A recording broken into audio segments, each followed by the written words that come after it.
Don't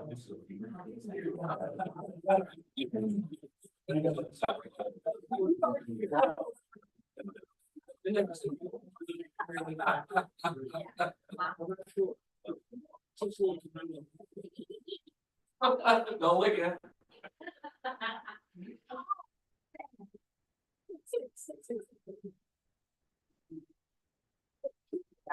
Shut up. I'm just listening to the conversation. I know.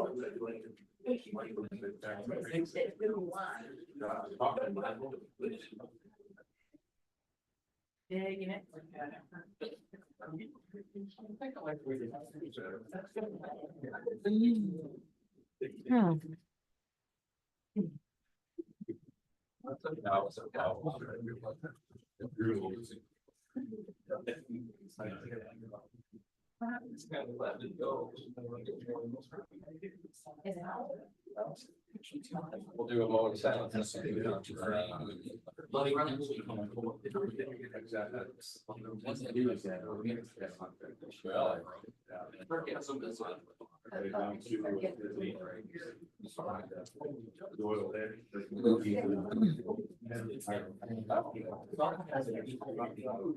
Well, okay, 6:00, ready? Yes. I'll meeting order, please stand for the pledge. Allegiance to the flag of the United States of America and to the republic for which it stands, one nation, under God, indivisible, with liberty and justice for all.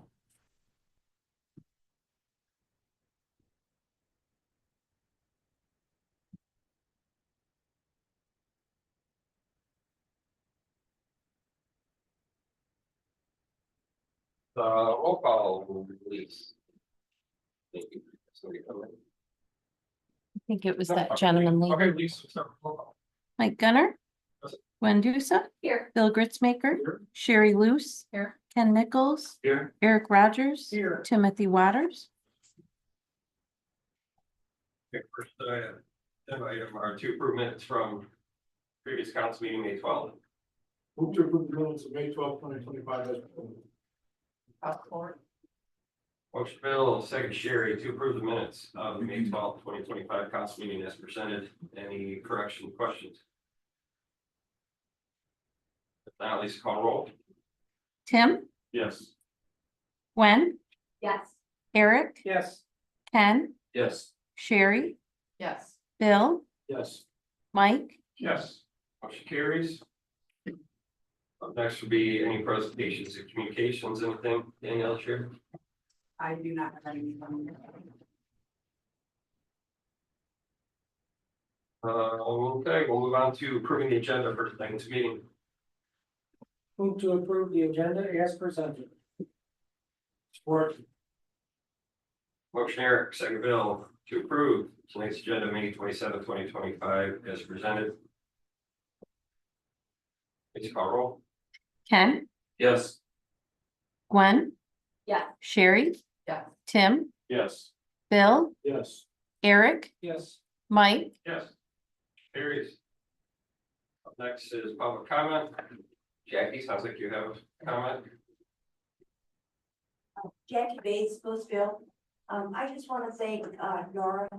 I went on the tour of the water treatment plant last week and nobody else was there. I understand Sherry had hoped to come, but I was the only one there.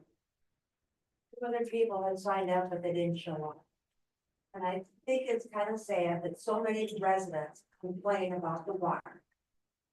If they would go out there and see the process, and they would understand why it is so. But that was, again, Nora, I said, Nora, it's fine. I know you're busy. I go, no, it's fine, so I had a private tour.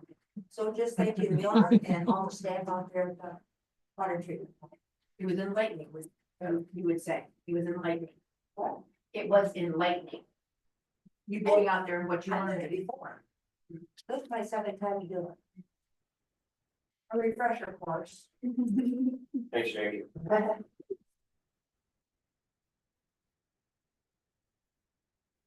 Anything else, Steve? No? Dave, welcome. Good to see you. See you guys soon. All right. Nobody else wants to be back council, we'll move on to unfinished business. Everything? All right. New business, got appointment for two to the DDA Main Street Board, do have a recommendation from the board. To reappoint Brenda Butler as well as Haley Sill, she would be our new junior board member. I make a motion to appoint Haley Sills with the term ending June 30th, 2026, and Brenda Butler with the term ending June 30th of 2029, the DDA Main Street Board. I'll support. Motion Gwen, second Sherry, to appoint Haley Sills to the DDA Main Street Board, term ending June 30th, 2026, and Brenda Butler with a term ending June 30th, 2029. Any discussion? Hearing none, Lisa, call roll. Bill, Yes. Tim, Yes. Ken, Yes. Eric, Yes. Sherry, Yes. Gwen, Yes. Mike, Yes. Carried. Up next would be to approve our engagement with Schultz and Young as our legal representation. Pretty much just going over our existing lawyers for what they started their own practice, correct? Correct. Yes. And this is for the personnel policy, right? Well, it's, yeah, just any personnel that's kind of, Davis still remains our main legal services, but if it's something specific to personnel or HR, we usually reach out to them. They're just a little bit more, that's what they do all the time. So they're more up to date on all of that. But yes, they reviewed the personnel policy, they helped with the police union. We don't use them really a ton, but it's still nice to have them on hand because you guys know the laws sometimes get complicated. Like they reviewed the sick policy change and stuff like that. And they've done a really good job. I think that they're responsive and Greg is fairly familiar with us now and has got to meet quite a few of our employees, which is always helpful too. Price remaining the same. Yep, they're going to honor the same hourly rate, so there's no change in the rate we're currently paying.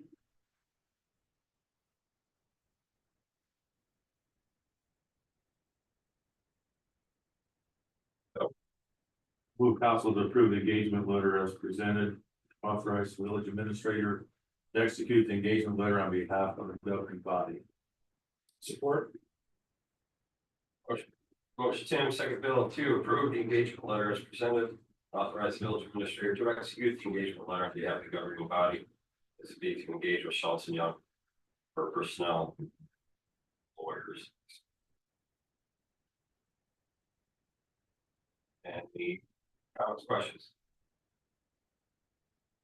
That least call roll. Eric, Yes. Sherry, Yes. Gwen, Yes. Ken, Yes. Bill, Yes. Tim, Yes. Mike, Yes, carries. Next would be potential purchase of a wastewater treatment plant motor for the central tank.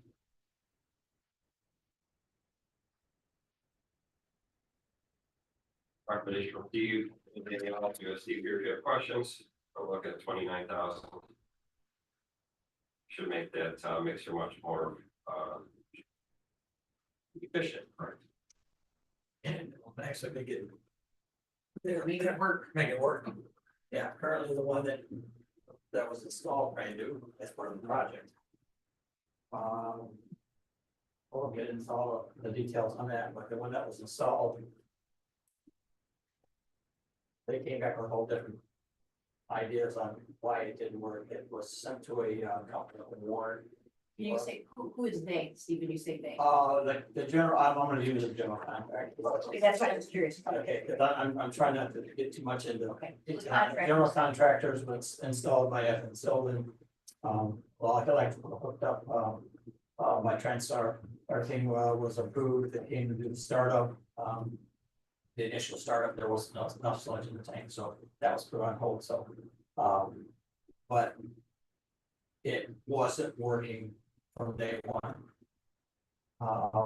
It was eventually determined that there was an issue with the electric motor, which, Sylvan ended up pulling that out, sending it up to a contractor or a company up in, Warren, Michigan.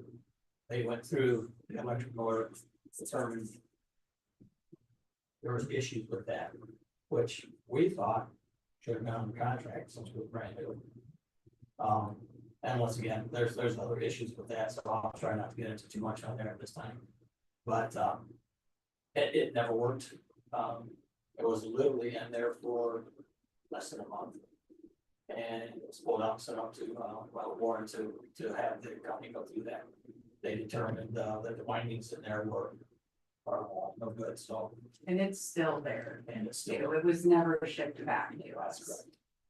Either, so we need to move forward. Correct. And as you guys know, and I know Steve doesn't want to get into it too much, nor do I, but with the pending litigation, or ongoing litigation, not really pending, LaSalle, we don't want them coming back onto our property to do anything right now because of everything going on legally. But we do need to get this part working. It was part of the upgrade.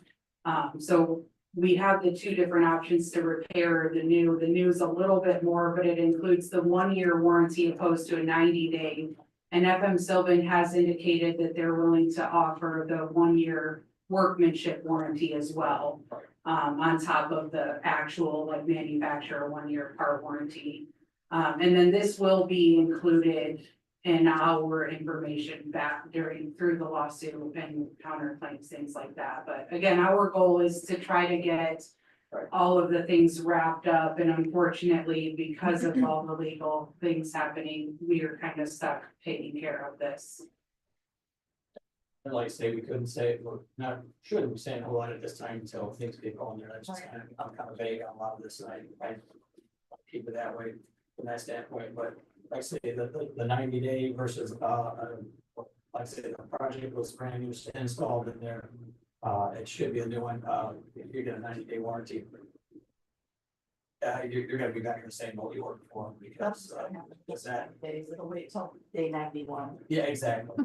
Because that particular piece of equipment takes a crane to come in, install, pull it out of there because it's so heavy and it's right in the center of the tank. So it's not like, moving a motor around. So that's a lot of the expense there. And when I was looking back on the original motor cost that they gave us, and that's was back in August of 23, that has not gone up. And those things I've seen very much, if any. So that's pretty straightforward from when they originally went through the motor. So I think that I'd say the 1 year will give us a good benefit. I think most of the time you won't have an issue with electric motor. We got some out there running 25, 30 years. So this should go indefinite. I would say nobody really knows what happened. So but that's my recommendation. I think that's so I'm giving us a good Is there any value, I have a question, Sue, is there any value in purchasing the remanufactured motor as a backup? I know you just said that it's, motors can last, 25 years. But is there an advantage to having both motors on hand I don't with the new one installed? I don't believe so. Because once again, the whole bit, a lot of the cost is the install and all this there. The last motor I purchased was the 30 horse was for our ditches, and that was somewhere in the neighborhood of for 6,000. So this one is, I think, a little bit more to it than that, but I don't believe it would be a value to that because they would have to go through do all rewindings and all stuff. The motor itself, and they said it was pretty well fine in there, which seems kind of how they have it. So this motor has not yet been remanufactured, but that's being talked, okay. They would have to go through redo that too, so that would be expensive as well on top of that. Gotcha, okay. This is the mixture we're talking about, that were different speeds, was that the, No, this was the one, is that the occasional ditch? no, this one is, for the sludge holding tank.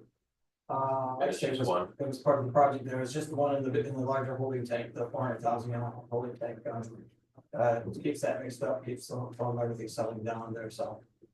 That's on that one, that particular one. Oxidation ditch is a whole different animal right there. So that's down the road here, hopefully. That's the plan.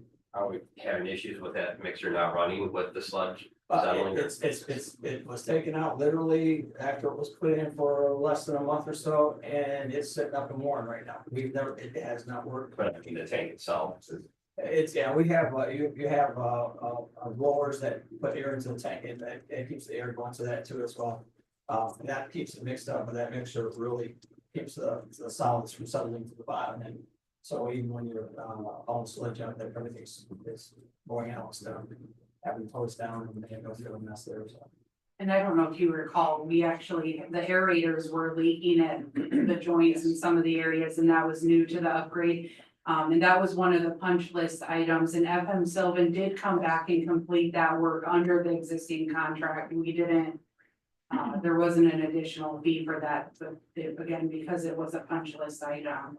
And so that's working. The mixer is, the only other punch list items, that are not included is like spare parts that were supposed to be provided that weren't. We're missing a few manuals. The rest of it, I believe we've completed, and I'll go through that again after this. This is really the big kind of final outstanding thing. Steve's crew did have to do some cleaning and painting, and we tracked all the hours for that. Like I said, I think this is really, if there's anything else outstanding, we're down to some minor things. And I'll confirm that too, once we go through and update all of this. And FM Sylvan is who we have used in the past, so They, incredible.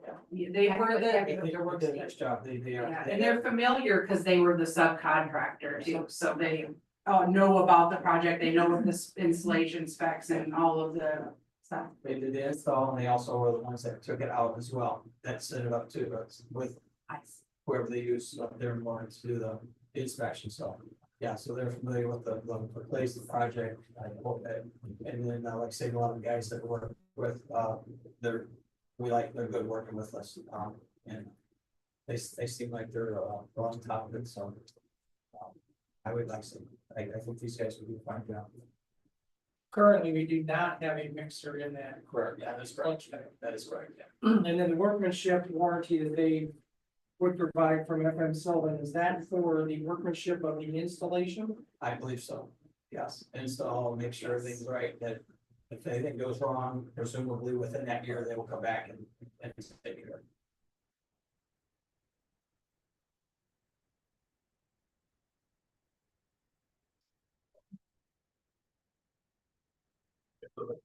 So that would move to approve the purchase and installation of the new mixer and motor from FM Sylvan for the amount of $29,000 even. Support.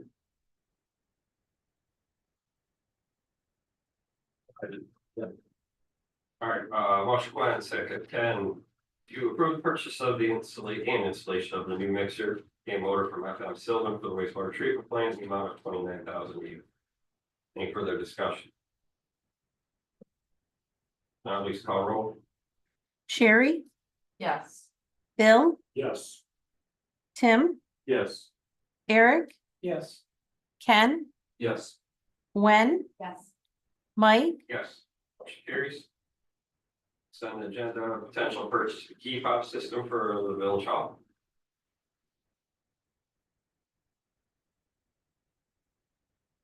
Daniel, could you provide a little, I read, this was written here, and then I saw the responses that you get to Ken's, questions. But I guess my biggest thing is, this hasn't been on the radar, or perhaps I've missed it in the past. Can you enlighten me to where we are? So it has been on the radar. The front door broke. Gosh, 3 years ago, I'm gonna say. And we had got a company to come in, and try to get it repaired. They could not repair it.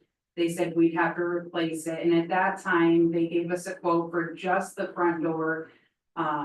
And I'm going off, I don't know exactly, I can look it up, but it was about $4,600. And the guy said to me at the time, he's like, this system is outdated. Really, he said it's going to be more cost effective for you guys to upgrade your system. And I had brought it to council's attention then, and I think it was very informal, like in a neat weekly summary email. It wasn't a council agenda item. And I said I wanted to use the Village Hall ground capital money that can only be used for Village Hall ground. It was leftover remaining funding when this building was remodeled from the upgrades in 14, right, 14. Well, then, right after I had said that, it's like the world knew and a rooftop unit broke. And we used some of that money and we replaced the rooftop unit. And then we had about $12,000 and I'm like, I'm gonna use the $12,000 for a key fob system. We need to get this fixed. Because right now you can open the front with a key, but not every employee has a key that works for it. So then we had a rooftop unit go down that we just replaced and it ate into that $12,000 again. So it brought it even lower, but this has been on our radar. Chief was actually, huge thank you to him because this would still be on my to-do list of things to work on. He was able to work with some companies and get quotes. And initially I was thinking I would bring this during budget because it's not in our current budget request. For this year, I was going to request it for 25-26. But we are having more and more challenges with our key fobs. We have no way to really monitor. We had a new police officer employee start. Setting up keys was a whole ordeal and process, so that it's kind of moved up a little bit. Unfortunately, because of the rooftop units, we have used a good portion of that funding. We do have a little bit left, which I did put in here. It's the 2,490.50, which I know doesn't cover nearly enough or as much of that as I would like, but we do currently, we're doing good with general fund. If you guys recall, we did our mid-year budget amendment and we actually returned just over $70,000 back to the general fund balance or reserves, whatever you want to call them. So I would like to take from that because we do really need to get this project completed. So it would upgrade all of our existing doors. The other thing it does is we're adding a couple doors. So right now the police garage doesn't have fobs at all. And then our safe room does not have fobs. And then with the upgraded system, not that hopefully we need this, but we'll be able to pull reports to see who went in and out. If we have a new employee, we'll be able to set those keys up. If an employee loses keys, we'll be able to turn those fobs off, and actually have a system that functions the way that it should. So we did get the different quotes. Habitat is the lowest price. However, they do have a monthly subscription that you would have to pay for to use their fob system, which I put in there is about $247 to $322 a month. We currently do not pay a monthly subscription. We purchase the product and then we just take care of it ourselves. I think that has worked for us. We don't have a large staff. We thankfully don't have a ton of turnover, so we're not changing keys all the time. So it's really not a lot of work for us to take care of it. And that's why we're recommending Adrian Lock. But if you guys have any other questions, let me know. Yes. Is the monthly expense an indefinite expense, or does it? It would be for however long we have that product. That product? Yes. System, okay. So if we ever upgraded to a different system, or we said we're getting rid of them and we're just gonna do keys, we could stop paying at that time.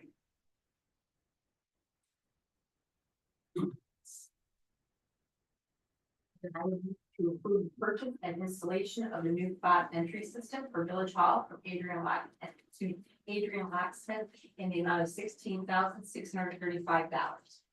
Support. A motion, go ahead, second, Bill, to approve purchase and installation of a new fob entry system for the Village Hall from Adrian Locksmith in the amount of $16,635. Anything further? The old fob system was installed when this was converted from previous property to. Correct. Yes. And then has never been updated since. I totally agree that we do need it, just efficiency and the reporting and checks and balances for one. Secondly, just after dealing with the fire department again, my concern is all the equipment in that police garage. You guys, you guys have laptops in those computers or in those cars, computers, etc. My only fear is something were to happen there. How do we don't have any sort of like instant maintenance or We have a monitor monitor doing fire, we have a monitor smoke and fire in the police garage now. just the garage itself. Garage in the basement, Okay. the basement. And we've also, we installed, some smaller portable, Wi-Fi connected, fire or smoke detectors to those underneath the stairs, by the water heater, things like that. Those are connected to Wi-Fi to the app, and they'll send me a text if they want. Just to you. Okay, on those, the main system is monitored by, Midwest, Midwest. right? no, They just they changed just their name. changed their name. It's some initials. I'm lying to you. They just changed their Okay, name. okay. It was Midwest. So we do have some sort of mechanism here that if there were. Yeah, after the fire department, Yes. fire, yeah, we had that installed, Good. so probably within a year. Perfect. Any further questions? All right, let's call roll. Ken, Yes. Eric, Yes. Sherry, Yes. Tim, Yes. Bill, Yes. Gwen, Yes. Mike, Yes. Motion carries. Up next would be the my ward potential voluntary.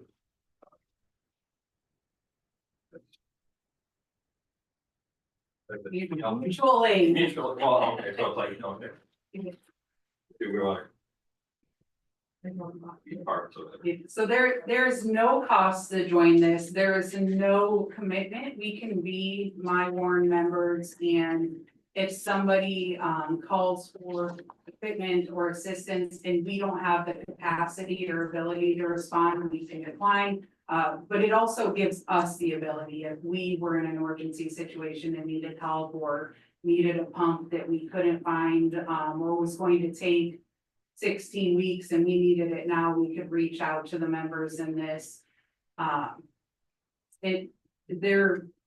It's really just a protection to help us if something were to happen or other communities. Let's say we did go help another community, we would be able to expense them for our actual costs, so we get paid back for that. We can opt out anytime if we choose to do so. We just would need to do that in writing. I'm not super familiar with the My Warren program, but we did Wyo Warren in Wyoming, which is same program, just different state, and we were a member of that for both our public works treatment plant, or all public works treatment plants and fire. Obviously the fire department's here with the township, but it was beneficial. There was one instance we did need a pump and we were able to get one the same day, where we weren't, we had to wait for ordering, and it took about 23 weeks to get it in.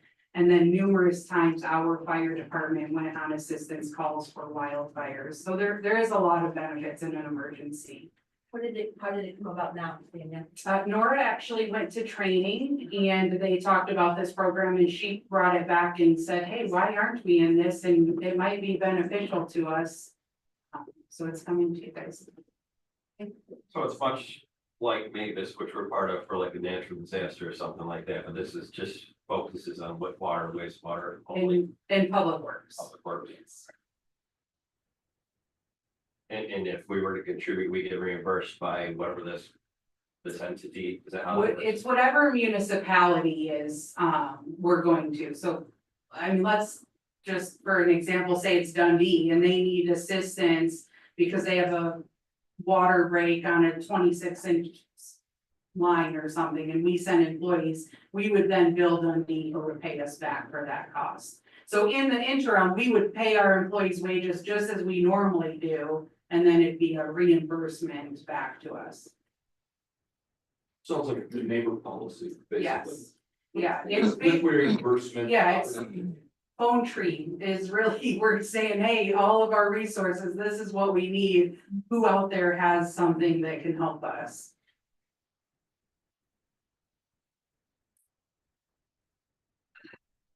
Well, I'll move to approve the resolution approving participation in the Michigan Water Wastewater Agency Response Network, MyWARN, by authorizing the village administrator to execute the mutual aid agreement on behalf of the governing body.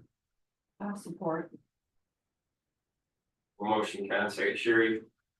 To approve the resolution approving participation in Michigan Water Wastewater Agency Response Network, MyWARN, by authorizing the village administrator to execute mutual aid agreement on behalf of the governing body. Further discussion? Now, please call roll. Gwen, Yes. Tim, Yes. Bill, Yes. Eric, Yes. Sherry, Yes. Ken, Yes. Mike, Yes. Motion carries. Up next, potential sidewalk replacement project, curb. Got a quote from Al Smith. So I do want to let you guys know, I normally bid this out. And this year I did not, I just solicited a quote from Al Smith. Since I've been with the village, I did this every year, and every year Al is the only one to bid. So I was trying to save the village some time and money. I just went right to the source and requested a proposal. Mike did request, just where those sidewalk replacements were, so the papers that you guys have with your agenda that list all the addresses and then the different sidewalks are the specific locations. But this is, we do budget for this every year. If we approve the full amount, it would put us $20 over budget in local streets, which I think we can easily absorb. And then if we would actually be under budget by about 5,700 in major streets. If you have questions, as always, let me know. We had talked. I think you and myself previously, and then at like our meeting where we sat down and did what we wanted to accomplish over the next 2 years. We talked about like infill and replacing obviously curb cuts, things like that. I don't see any that we've really discussed on here. We just trying to be a little cautious with the money right now, or are we gonna get more aggressive on that, or we just need to do it?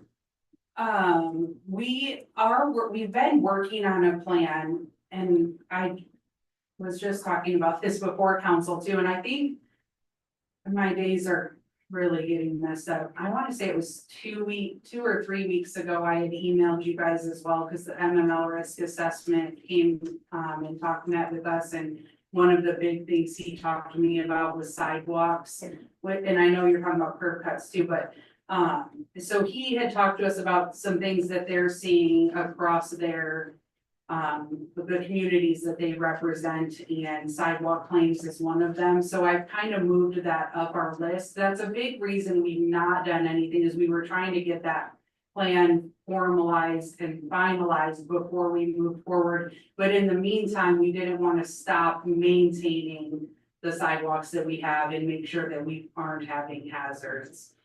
So that's kind of been our approach right now.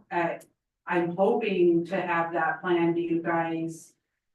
I'm gonna say end of year. I'm really in the thick of it with budget right now. Plus, I have a lot of ordinances drafted that are gonna be coming to you guys, that I've been trying to work on as well. So I know that seems far away, but with everything else going on, it's not that far away.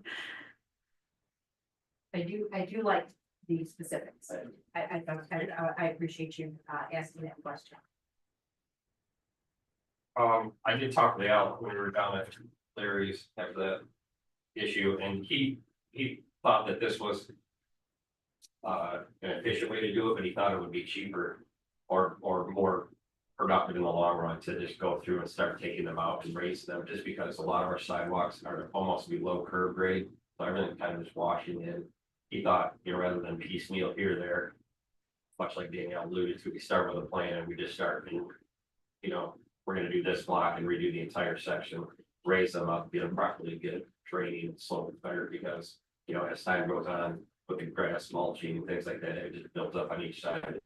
Literally, our sidewalks are kind of some, so again, it's, a cost factor, things like that, but he thought that would be more efficient in the long run, so I think maybe it's Well, time to take a different approach. we're gonna have to talk about areas without sidewalk too, because you guys wanna do infill. And I understand that, I'm not saying that's wrong. But the flip side of that is we have residents that come in, every time we talk about sidewalks, they're like, by the way, I don't want sidewalk. Write that down, and they want us to notate that, so. As we get ready to look at this plan, and once we get to the point of approving it, that's something that we all need to consider. And how we're going to address that for those residents that don't want the sidewalk added. Again, I'm not saying what you guys wanna do is wrong, I'm not saying what they're saying is, either way, I see both sides of it, it's just something we need to think about going into this discussion. Have we ever been told why they don't want a sidewalk? You know, honestly, I don't have the plan yet ready, so I'm not really asked, I'm sure if I ask them, they may say, but no, I don't know why. Well, they're probably still under the philosophy that they're gonna have to pay to replace and maintain it, which we've absorbed those costs over the years, so. We're doing that. You know, the replacement, it's up to any developer, anybody that builds a home or a residence or business that they put it in initially. Yeah, I mean, the ordinance does say that they're responsible for the cost, but you are correct, we have been the village paying for that. So I do think that the reality is we've been paying for that, and I mean, maybe that's not something we always pay for. It's a good discussion. It is a lot of money, you know, you get fleet streets, things like that, that's part required, but a lot of people don't use them. You see them in the middle of the street, they're walking the dog or whatever, so. Yeah, what do people want? Good question. Yeah, I'm just bringing it up now, so you can think about it when we get to that point. Thanks for including this, appreciate it. Yes.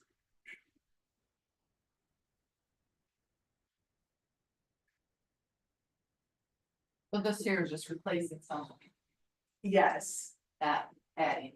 correct.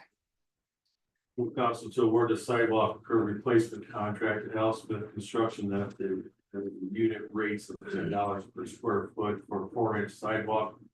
$7.50 per square foot for 6-inch sidewalk, and $40 per linear foot for curb, in a total amount of $34,250. Support. Motion Tim, second Bill to award the sidewalk and curb replacement contract to Elspeth Construction as unit rates of $10 per square foot for 4-inch sidewalk, $11.50 per square foot for 6-inch sidewalk, $40 per linear foot for curb, the total amount through $34,252. Any further comments, questions? Lisa, call roll. Ken, Yes. Eric, Yes. Gwen, No. Sherry, Yes. Bill, Yes. Tim, Yes. Mike, Yes. Motion carries. Up next.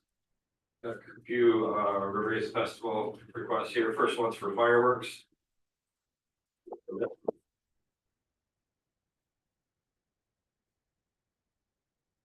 So the public will understand, is there anyone here representing the River Raising Festival? I see no one. They knew that tonight was a meeting, correct? Yes, they do know this is on the agenda. I do want to notate a change from last year's motion. I know you guys annually look at the fireworks, but I did add, or recommend in the motion that we include the condition that the festival committee coordinate with Blissfield Township Fire Departments. Last year, that was an oversight, and I just want to make sure that we don't miss that again, because really, fire department is the one who would make the call if the conditions are too dry or winds too high or whatever they may be. And they have the final authority. So I just want to make sure that that's very clear that they need to communicate. And make sure that whatever needs the fire department has, they get them ahead of time. But otherwise, this would be approving the fireworks as we have in years past.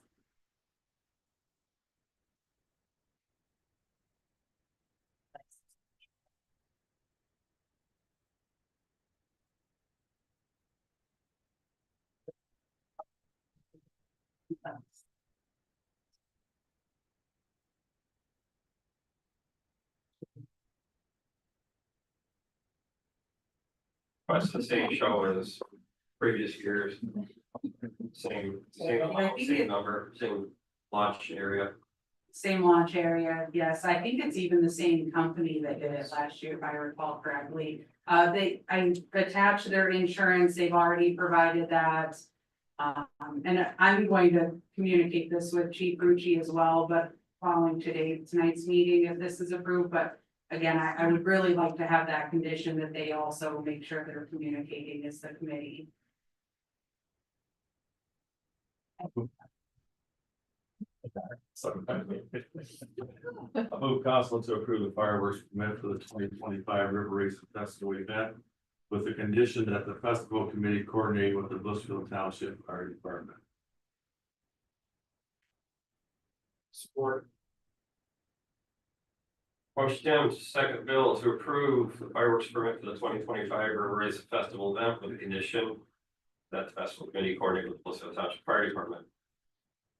Further discussion? Yes.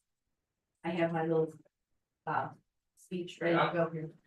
As a village council person, I believe it's our responsibility to be good stewards of public funds and to ensure transparency when village resources are used, especially during large community events like the River Racing Festival. Last year, the village covered over $35,000 in services related to the festival, including police, sanitation, and public works support. I'd like to ask for clarification on whether the festival committee plans to reimburse the village for any portion of those costs. I obviously cannot get that question addressed as there's no one here to respond. My intent is not to criticize, but it is to ensure that we are managing taxpayers' dollars wisely while continuing to support this important and valued tradition in our community. I am not personally against any of these some sort of a river race festival, but not on the basis of what it currently is for the cost for our residents. So I feel very strongly with every one of these actions regarding the river racing festival that we have not had questions answered, that in the month of February / beginning of March, we met with the festival committee asking for sponsorship, etc., budget, etc., on how this event is going to be handled. And none of those questions, in my opinion, have been addressed. And my guess, I'm not sure here, but I am noticing the chief is nodding his head. My guess is you've had very little conversation with the River Racing Festival as well. So that is where my opinion is on this situation. So what I'm hearing you say is they don't show us any kind of a budget where money goes. You were not here, you were, yes, I wasn't that's here, correct. I was. They did So not. they didn't show us a budget nor like receipts of what we. At that time, they were not sure of their sponsorships and where the monies would be coming from. If that's correct, would you guys agree with that? I think that's correct. Sherry, can you talk into your mic a little bit more? Sorry, Sorry. I need to be loud. I just said that, so. What I was understanding, what Glenn was saying is we've yet to receive any kind of a budget from what they're requesting. Or any kind of, in the past, we received any kind of receipts showing what. Their budget was before, so this is nothing new. I don't believe we've ever received expense or revenue report from them at all. And the current concern basically, Sherry, came up because the question has been asked prior to your time being here on the council, is that what is the actual financial cost to our village? And when with the programming that we have now, the data is very clear, and it was over $35,000 last year. In order to, with all of the services that were mentioned. We would like to know where our money's going, basically. Our substantial support. I know where our money's going to our police departments and things of that nature. Right. But we're not, when questions were asked at our meeting of the number of people, what the sponsors would be, as well as the amount of people that do attend the festival, some of those numbers were not readily available. So their profit. I don't know how to get it, nothing. We didn't see or hear any of that in much detail. Would you guys agree with that? So basically, where any profit they might get, we don't know where that's going, is it going back into the River Raising Festival. That type of thing. Yes. And it is costing us over $39,000 for that event. And again, no one's here to talk about any questions. And that's why I was hoping to get that clarification. Perhaps they could have said, yes, we.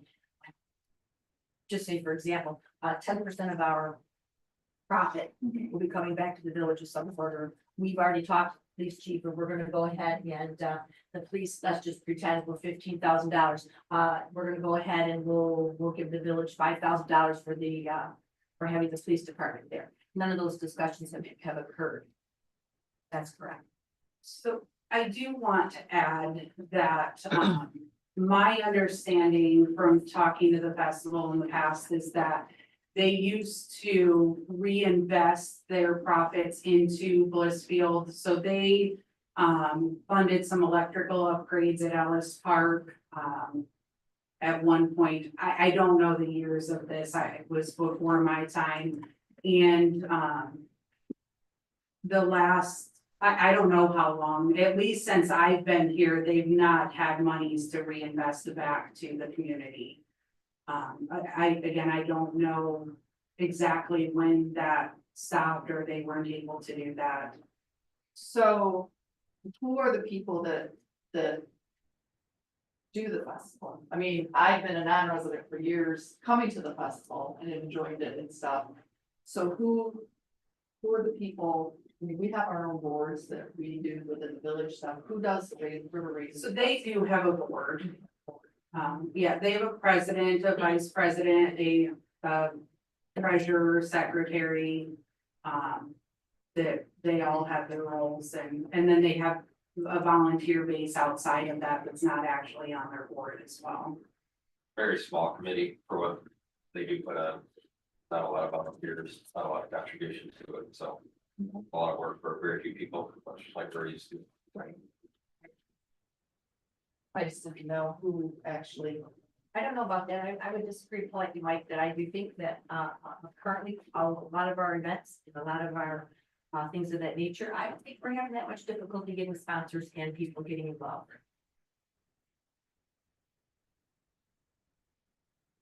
So that was my comment regarding the.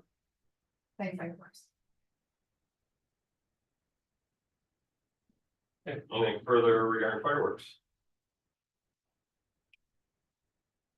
Now, at least call roll. Eric, Yes. Gwen, No, Sherry, Yes. Ken, Yes. Bill, Yes. Tim, Yes. Mike, Yes, carries. Next would be the potential worker camp for Carnival, if they do have one. Got a request, same as previous years. well, that would be another question I would ask, is there a carnival coming, but no one's here to answer that question. They did send me a letter, and the letter currently indicates that they do not right now. However, I did request that we get information from them to present to you guys so that we weren't down to a special meeting or scrambling the final minute trying to get approval. So they are seeking approval for the camp in the event that they need it, as they do continue to try to get somebody in here. And then I do know they're talking about some other things, like axe throwing, bounce houses, different things like that. But again, this would be just to be prepared so that they're ready. Correct. Yes. So my only question with this, if they don't have carnival and we approve camping, are they gonna say, well, you've approved this? It is specific to the carnival worker camp. Okay. They currently do not have a carnival company to run rides like they have had previous years in the park. And the last update I have, they do not. That was in their letter, I believe. I Correct, read through yes. everything before the meetings. I heard there was a news report Thursday or Friday last week. Lara Licensing Regulatory Affairs is specifically stepping up their inspections of amusement park rides this year. So that may be driving away some of these providers from setting up in Michigan. That it was the first thing that came to my mind. They've had problems before getting someone here, and it would be doing companies here. Fire chief, I both had concern for years about the safety of the equipment. Lara is stepping up their inspections. They may have more difficulty getting something covered. And it's purely speculation on my part. That report was out there. In their letter that they provided to council that was in our packet tonight, they noted that there was portable toilets and hand washing stations have been provided by the company used by the festival committee to service the park grounds. Is that just for the area or the worker camp back by the pool? Because it doesn't say anything else. That reads like it's for the whole park. And that was one of the questions I had for them tonight, if they have been through, but it's obviously they're not. His bathrooms. Yeah, I mean, it says right in their letter.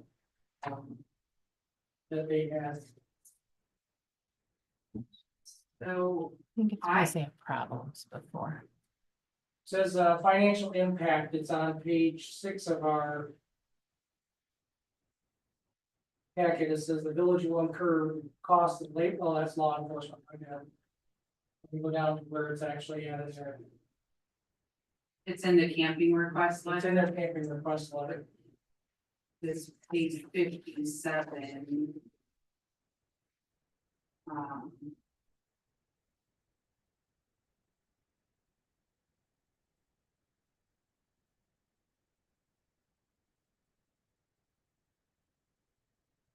The second paragraph on page 57, about 2/3 of the way through that paragraph. Yeah, I think that's just for the carnival or maybe the committee, because I'm trying to remember, we don't have additional toilets down there, do we? I feel like in the past, they've had some problems with the campers and their toiletry. But you know, So I think that's maybe why they specifically stated that. It just reads as though it's gonna be provided through the whole, in my view, read through the whole grounds of the park. That's the way I read it. Water hookup and garbage disposal, that's started been provided by the village and portable toilets and washing stations have been provided by the company. I can ask them for clarification. I thought that was just for the workers. I mean, that being said, I don't know that if somebody just went to use them, they necessarily stop them, but I think the majority of the people that attend the festival use the bathrooms that are in the park. But I will ask the committee.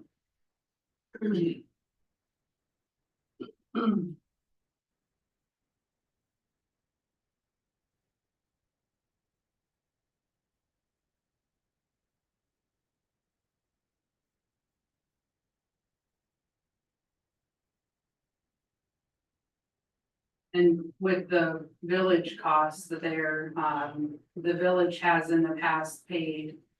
The Boy Scouts to do trash pickup, which is $2,500, and then we do get 2 additional dumpsters from Stevens for that weekend because our regular dumpsters don't have the capacity with all of the additional trash. Since I've been with the village, and I believe prior to that, I just can't speak to it. Stevens has been kind enough to donate one of those dumpsters, so the village has paid for the other one, it's $375. And that's what I think they're referring to, and then they do hook up to water and electric at the old pool house there. And that's just run through our regular meter for anything else that we use, and we do pay that fee. Which was included in that cost analysis completed last year as well. In your cost analysis last year, it wasn't broken down by areas of the park, that was one grand total. Yeah, asked I that- can break it out by like just Ellis or Clara next year for this year if you want, but no, I just had a water expense for the whole festival last year. And also, to be fair, the water expense, what I do is I looked at a monthly average and I just take the difference for that event. I don't have an exact way. I do with the new meters now to know exactly what they use, but prior to that on the old meters, I wouldn't have a way of knowing exactly during their festival what was used. I didn't want to get too far off into the weeds, but I didn't think you had a report on that.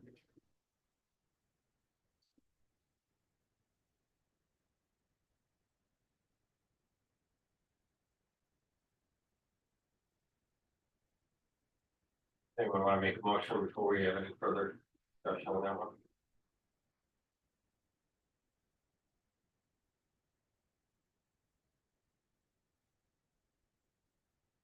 To approve the request from the River Raising Festival Committee to set up the festival carnival work in the parking lot adjacent to the old food facility in Ellis Park. With the understanding that the River Raising Festival Committee and the carnival owners are primarily responsible for monitoring activities within the camp at all times. Support. Motion Bill and second Ken to approve the request from the River Racing Festival Committee to set up the festival carnival worker camp in the parking lot adjacent to the old pool facility in Ellis Park with the understanding the River Racing Festival Committee and the carnival owners are primarily responsible for monitoring activities within the camp at all times. Further discussion? Not least call roll. Tim, Yes.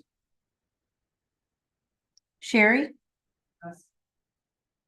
Gwen, No, Eric, So, Bill, Yes. Ken, Yes. Mike, Yes. Motion carries. Next would be to approve request for the beverage tent special liquor license for the festival. So I do want to talk about this one a little bit more. If you guys approve this today, I would like to add a condition that they obtain security. They did submit a request which is attached to the agenda. And in that, they identified that security would be provided by the Blissfield Police Department. In the past, they have hired reserves and separate security for the time, correct? I don't want to misspeak. I did reach out to Rick about this, letting him know that we had some concerns with it being Blissfield Police Department. We already see significant overtime during this event and we don't have the staffing to just man or put a police officer posted at this location. Rick did respond back to me. Sorry, I'm just referring mine to text so I make sure I get it right. That they're doing it different than they have in the past, so they want to fence off the area as they have, but they won't have an actual beer tent. They want to set up similar to Blissfield on Tap where they have like vendors around the perimeter and then people can go buy their drinks from the different vendors that are inside the fenced area. I don't know, they'll have a volunteer checking, I believe. I don't know exactly, like if they're doing tickets, if they're doing cash sales at each of the vendors, I'm not sure of the details of that. And that's why they were proposing to use just our police department, but again, the event overall, we have additional policing on site for the entire carnival to make sure everything is safe. Those guys are down there. I mean, last year, I'd have to look at the total overtime hours, but I do think that they need to secure their own security for that event specifically. Can I address this issue? yes, I've had no contact from the festival committee. Normally by this time I've been invited to a couple of meetings. To discuss these issues. If they had reached out to me, I would have explained to them right off the rep, I don't have the manpower to provide security for their time. This issue could have been addressed and resolved at work time. I don't have the manpower to provide security for your tech, nor do I think it's something that the police department should be doing.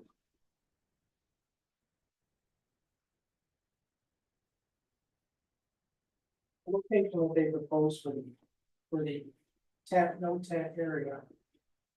Is that on village property? Because according to the map that I'm looking at, it looks like it's.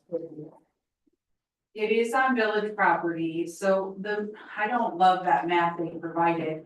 My understanding is the small pavilion is, they would use that as the check-in area. Again, I'm not sure if you guys have been to Blissfield on tap. We funnel people in through that small shelter, so I think they were looking to do a similar setup. That may be true, Danielle, but their open patio, which I'm assuming is that small pavilion, is at the opposite of where you come in at.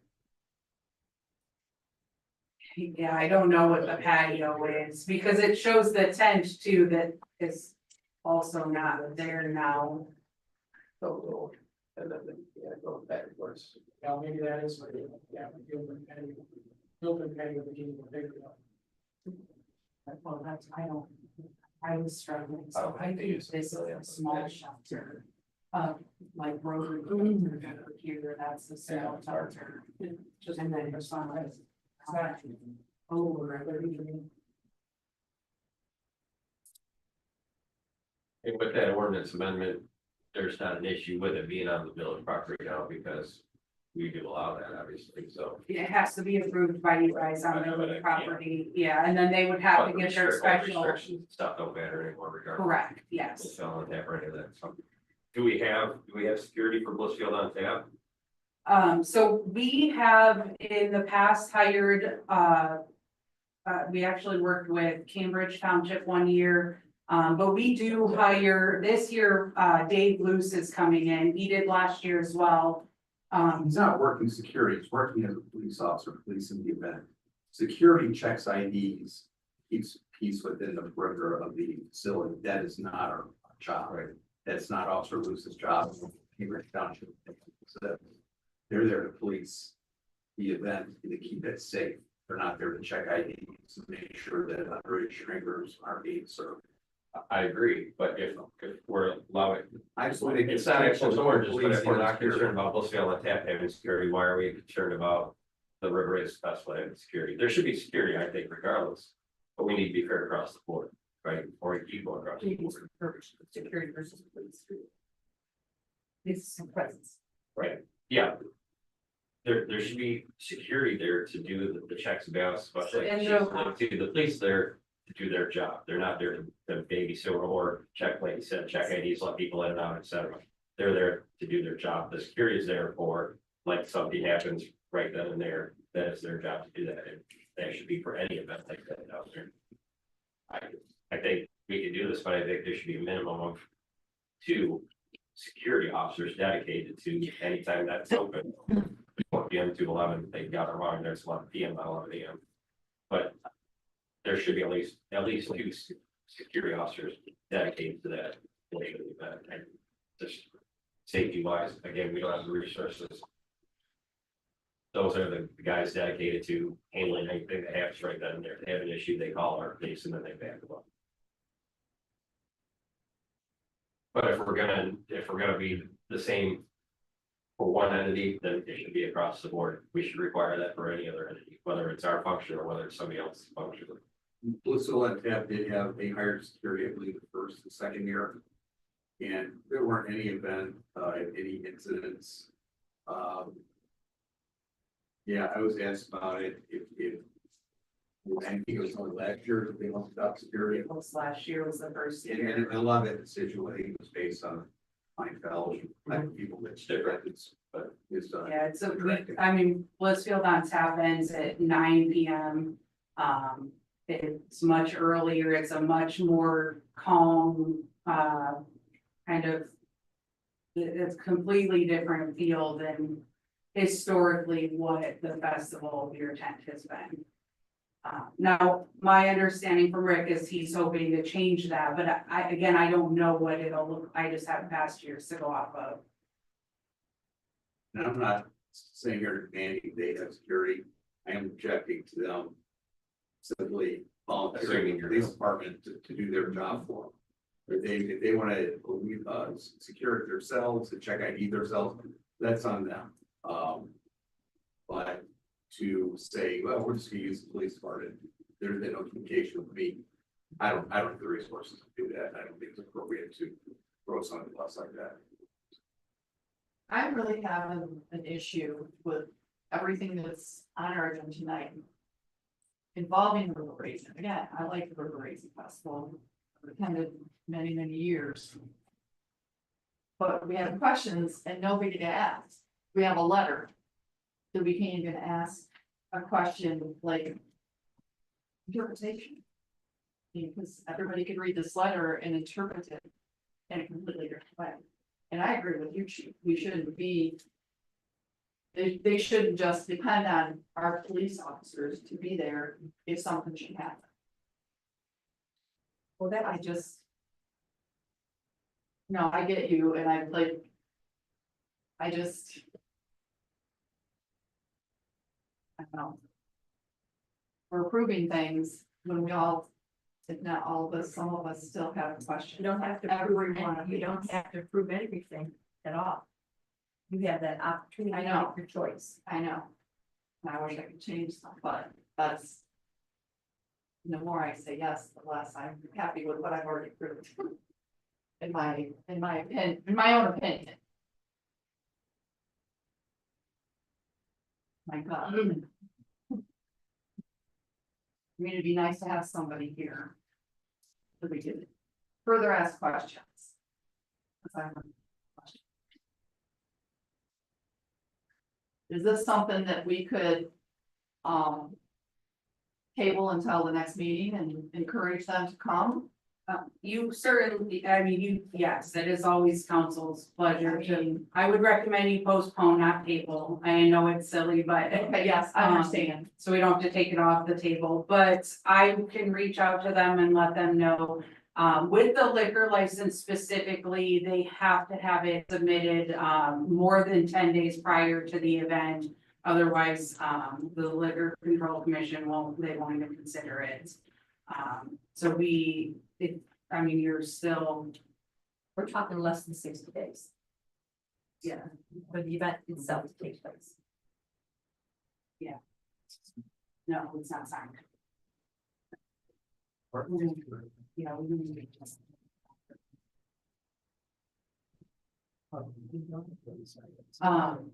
I'm just saying I have an issue. Yeah, no, you're good. Sorry, I wanted to answer Chief's question. Yes, if they had attached a permit and if we signed it, which the permit's attached, we historically have not signed it until after you guys approved it, so it is not signed. But what I was going at is they've got to be outside of the 10 days. But speaking from personal experience with the Liquor Control Commission, it is challenging to get your permits. And early this year, they said they sent out a notice to a bunch of people, and I forwarded that on to DDA, to River Raisin, to Ben, and they said, get it in sooner than later, because they are seeing more and more of these requests. And if they don't have that prior to the event, like even if we approve it, if they don't have the license, they cannot sell the alcohol.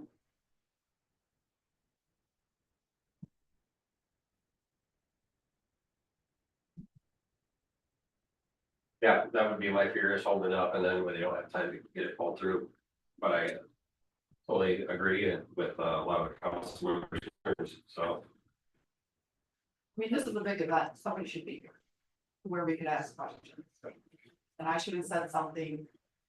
And the very first vote. With.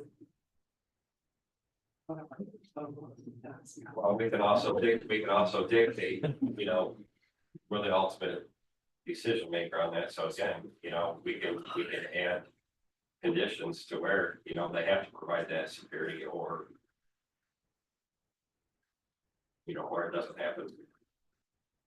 But I agree, we do need a representative here, and I think Daniel will probably reach out to Rick or somebody, Yeah. get somebody here at least potentially. Regardless what happens, I can be out. I have no problem, voting on each section as we are and as it's outlined in the agenda. I think that's probably a better way to do this process. And up to this point, personally, I don't have an issue voting yes on the things that I have voted yes for, because we are piecemeal yet. But at this point, when I saw here that they're expecting the police department to run security, and then I come to find out they didn't even talk to our chief of police. Right, I have no problem voting no on this section of this, exactly. or taking no action and saying, you're not doing your homework on this game. And you didn't have a beer tent last year, and you made it through. And if, as far as I didn't hear people saying, where's the beer tent? Look, I didn't realize they didn't have one last year. yeah, and just as anecdotal personal history, there were different laws and rule changes about having the beer tent on village property, so it had to be off property. And then they were still running their own security. The police were not doing it, and having a police presence. We always have had a police presence down at the festival, but we also have the rest of the village to maintain for police presence. Right. So the festival would come second to the rest of the village. And the reason I think my guess for keeping the beer tent confined, one was because it could not be on village property, but also it was easier to manage because you did not want people walking around through the festival with beer in their hands. And but we have had incidences. And so I know that people have personal responsibility, and that's always been dealt with, so I don't have an issue with that. But I do agree with Gwen and with Sherry and everyone else that there is no representative here. However, again, I don't have a problem piecemealing it, and I have no problem voting this section down. Voting down, postpone it. Tell us, we're gonna answer questions. I would vote them down because the way that this is, we don't have to take action on it. Or we vote it down. And that would be up to them to come back. Well, yeah, they have to come back with a better plan. I mean, they have a timeline, we don't. That's correct. They know what the timeline is, and they need to start getting stuff done. And if we're just getting this now, I mean, maybe they should have done better training on their part and gotten to us sooner with better information and be here. Right. This is a big event. It is big. It's a big event. But also just as something to put back in response to, especially when to your comments at the beginning of this. Last at the council of the whole, we were talking about events and village sponsored events and co-sponsored events, and this appears to be a co-sponsored event. And at this point in time, my personal opinion is not to undercut the festival committee, to undercut them at this point, which we very well could. You have no representation, you have no plan. Other than this, you've made assumptions without confirming or conferring with the people that are necessary to satisfy those plans. So we could just undercut them and say, we're not doing anything. However, as we're also looking forward with the co-sponsorship, thank you. The co-sponsoring or total village sponsoring or none. That needs to be a discussion, I think, for possibly next year, so that they will know. And the village is not going to be behind, or the council is not going to be behind us to offer us funds. So we're going to have to do something different. Or we have to come up with plans that are different than how we handle 2025. So I want to try to keep the big picture for myself in mind, as well as pinpoint certain aspects of this and say, no, we're not doing that. My thing is we've approved stuff And I question some of the stuff that I've been okay with. Because there's been a letter, again, nobody here to even ask questions on stuff that I've already said, okay, I'm good with. And then this comes, this is a bigger responsibility in my opinion. Because it's not just the beer on tap, there's a whole festival going on with this, you know. And security thing, I think is a big issue, anytime you have alcohol involved. I don't care if it's right there in the little areas that they're gonna have it in. And obviously, we're gonna have police probably walking around the park, whoever's on duty that time.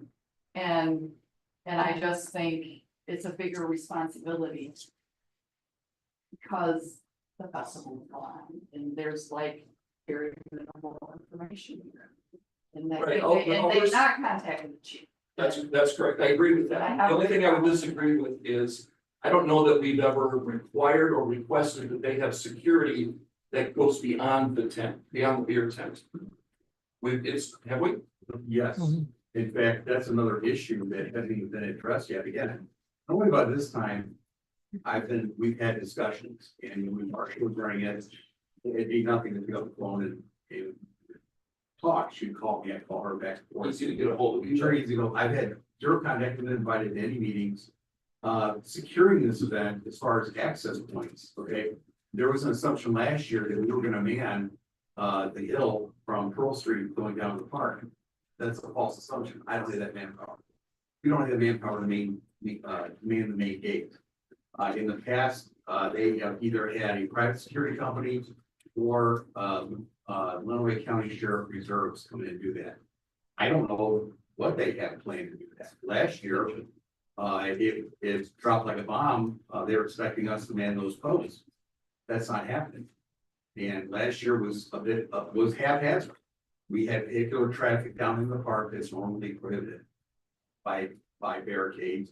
And when we set up barricades, if there's not an officer there or a security person or something like that, people just drive up, they move the barricades and drive it anyway. And then what happens to the condition of the car? Well, As well as. yeah, the safety. and with all that pedestrian traffic, my concern is somebody getting hit by a car, obviously. So again, I don't know what their plan is. There's been no communication. And it's really unfortunate because now I have to sit here before council, before the community and take a somewhat adversarial stance, which is not my intention. And that's not fair to put you in that position. And I appreciate that, because if we been communicating, we could have addressed these issues, and I think we could have worked them out. But that's kind of how I feel that, but. One deuce standpoint as a council person, I don't like being in position, the assumption will be that I'm anti-festival, and that is not true at all. I'm very much into a festival, but not the lack of communication. And to be quite honest, this is not the first time there's been a lack of communication. Got a little more history than perhaps we do, and that's why I'm making a stance to myself as council, as well as residents who have talked to me and said $38,000 for a festival is crazy.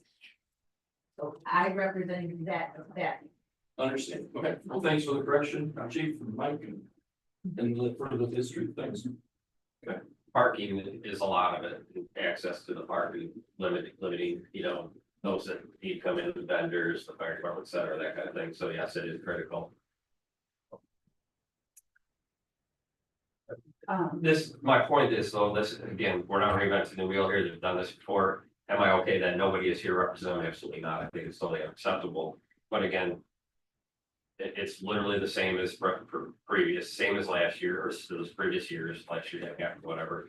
But again, we can solve this by requiring that they hire their own security and take care of it. I mean, we can have that stipulation and that helps them move forward rather than just be like kibosh. So you're saying that we can add that they we approval upon them providing their own security, Yeah, if they don't do but that, then it's it's null and void. Yeah.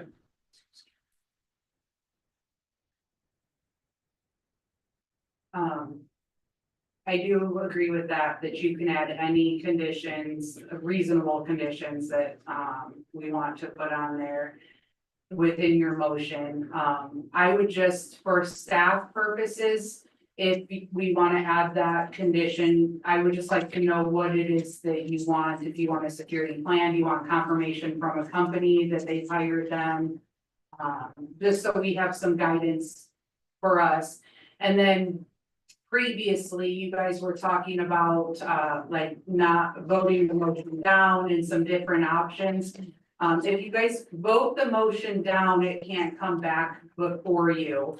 If you take no action and there's no motion, no vote, it could come back, or the proper way would probably be to give like a date, so you would postpone to the June 9th meeting, at which time you're requesting that they be present and address security and or whatever else you may have, and then that gives them a very clear, this is when it's coming back to us, and then at that time, if you guys feel like you don't have what you need, you could make the motion, and if it fails, then they would not be eligible to apply.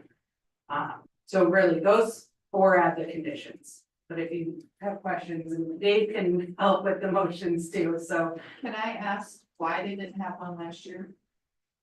They get permitted in a time mistake. So it's a permitting thing. Yeah, they didn't get it prior to the 10 days.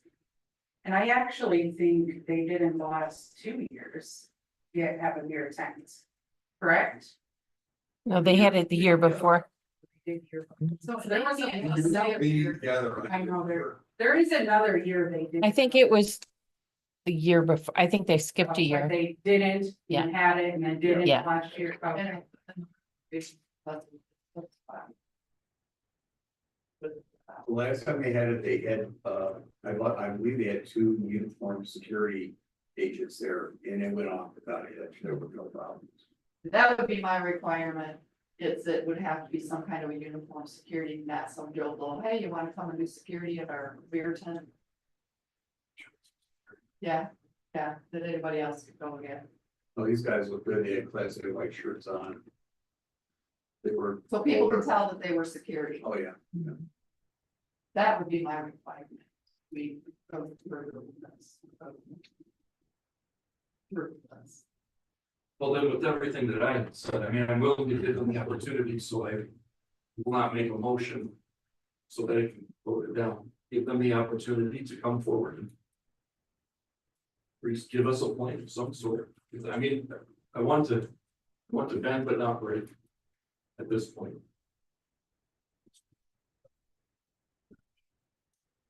So what would I have to? Just recommendation that we postpone it? Yeah, I think that's what you're saying, to postpone, that you move to postpone this item until the June 9th meeting.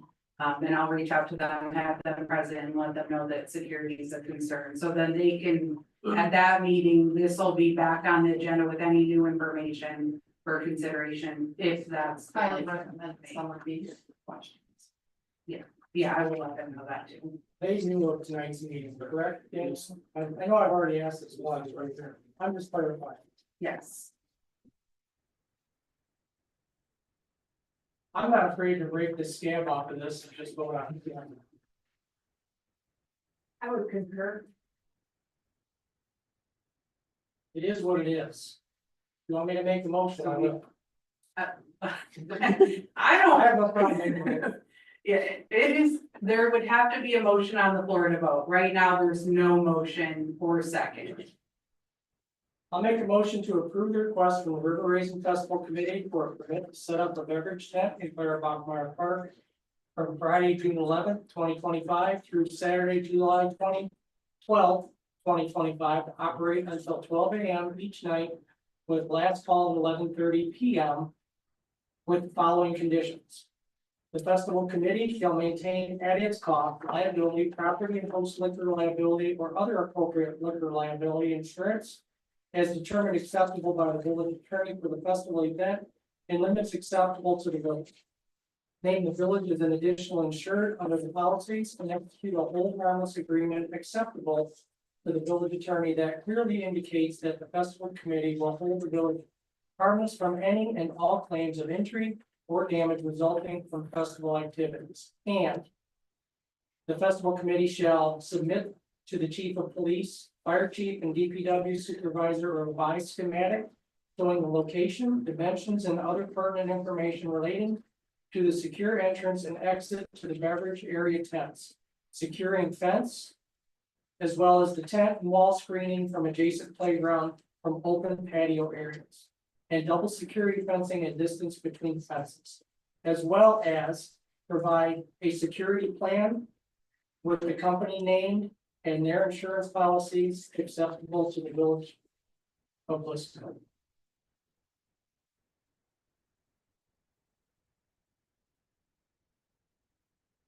I'll support.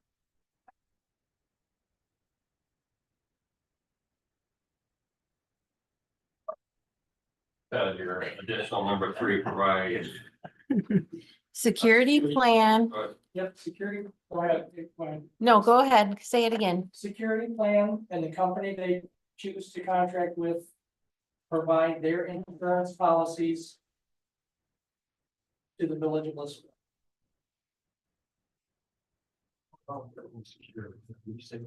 Yeah. Their own security.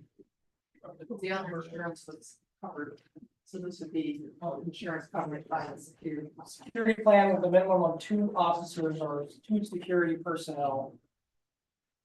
Should you clarify the definition of security personnel? I only say that forms because of you saying what means security and what means police security. Okay. Did you say a minimum of 2 Minimum. Yeah. in your motion? Is that's included? Okay. I did, I added that. Minimum of 2. And then he did say in his, and I don't think he repeated it the second time, so he said, provide a security plan with the company named, their insurance policies that are acceptable to the village of Blissfield. So he's saying we would have to approve it, is how I interpreted that. Yeah. 3rd edition, and then I would add with a minimum of 2 officers, security officers. Do we want to say uniform too in that T-shirt with security on the back? Minimum of 2 uniformed security officers. May I commend you, Mr. Rogers, in making an affirmative motion. I had to think about that one day. Fair. Everybody clear on that? Do I have to repeat all of that? No. Motion here, second, support plan. To approve the festival 24, the beverage tent with the amended conditions.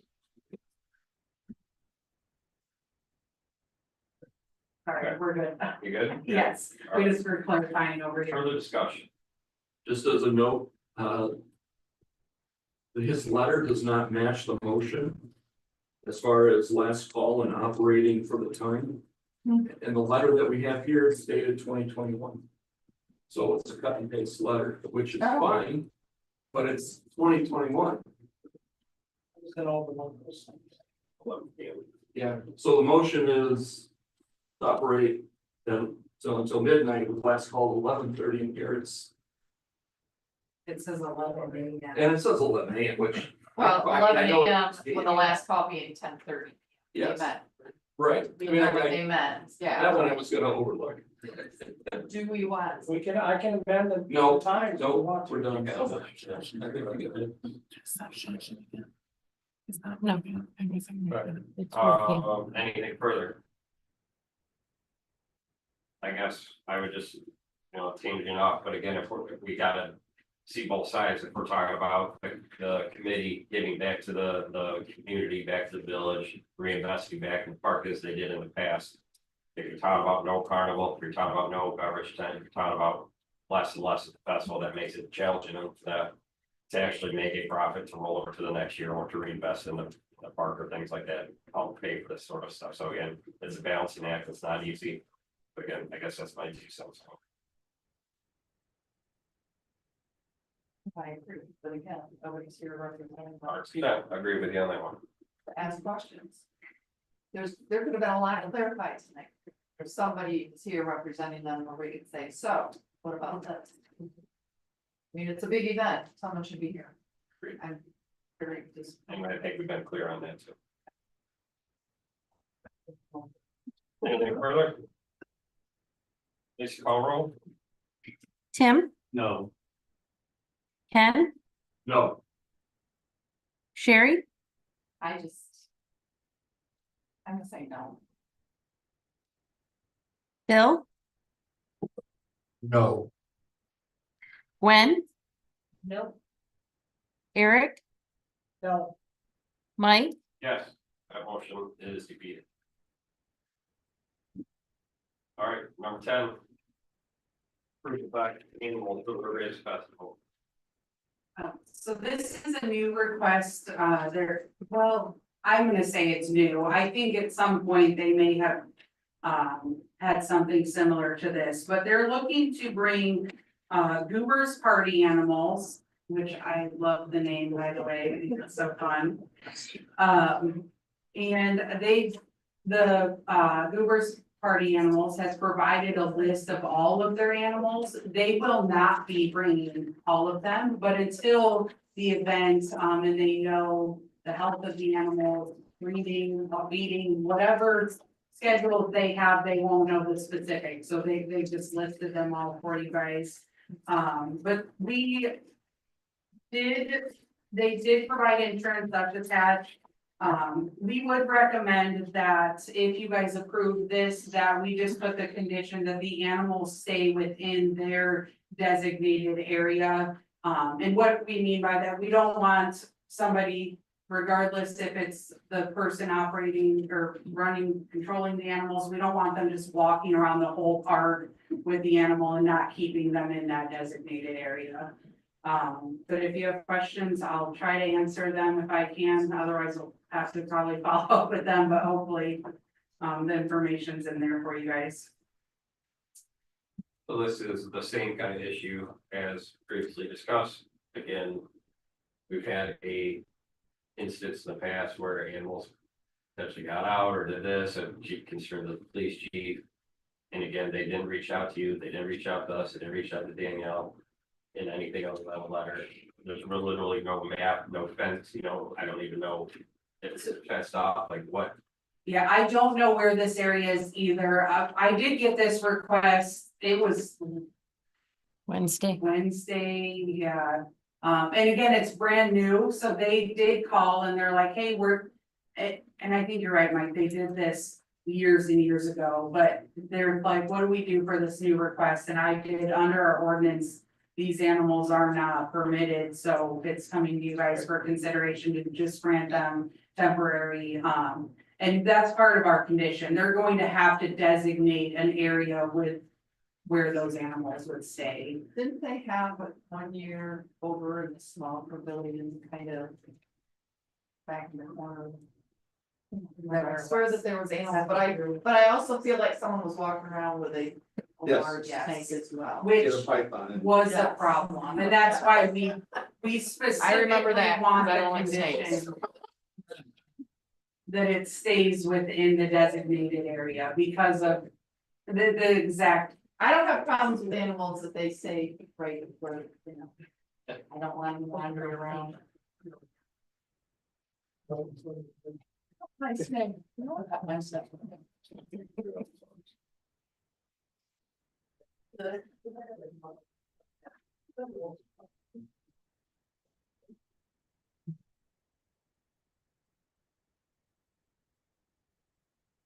All right, well, let's keep this moving along, so. I want to make a motion, we have discussion, do we have concerns? Obviously I have concerns, but.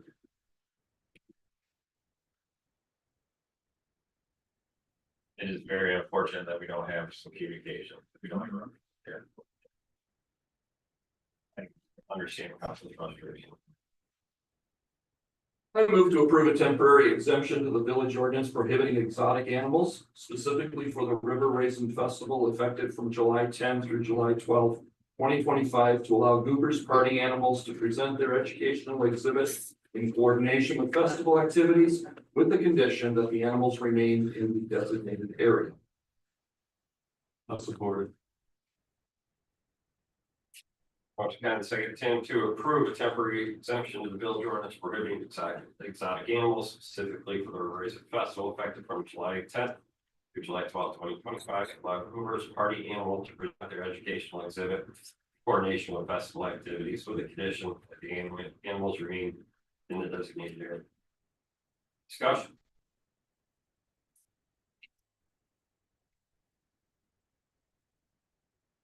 Again, what is the designated area? Is it fenced? Is it secure? What do we have? I will ask, I don't know. Okay. But I'm going to let them know that if this is approved, that they're gonna need to submit where that area is and how it'll be separated and maintained.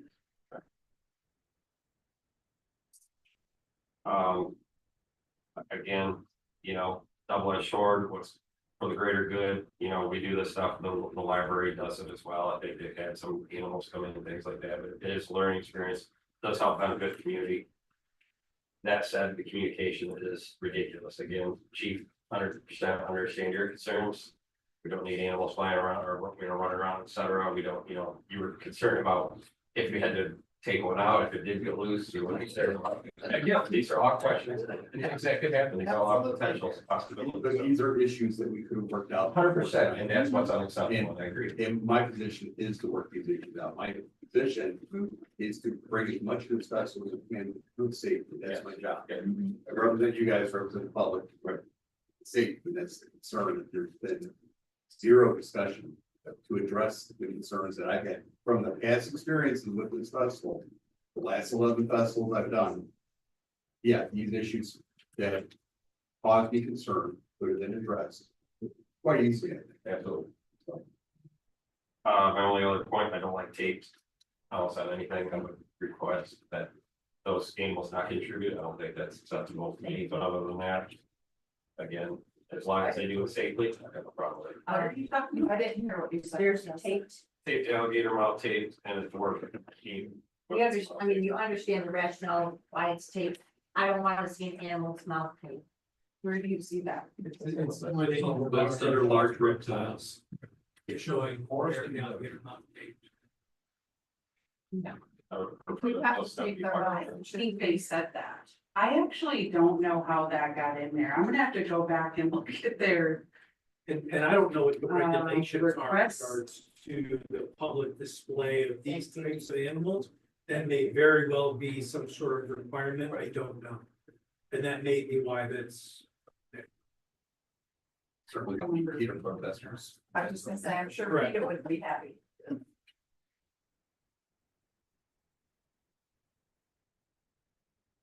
We do have a motion on the floor. Any further discussion?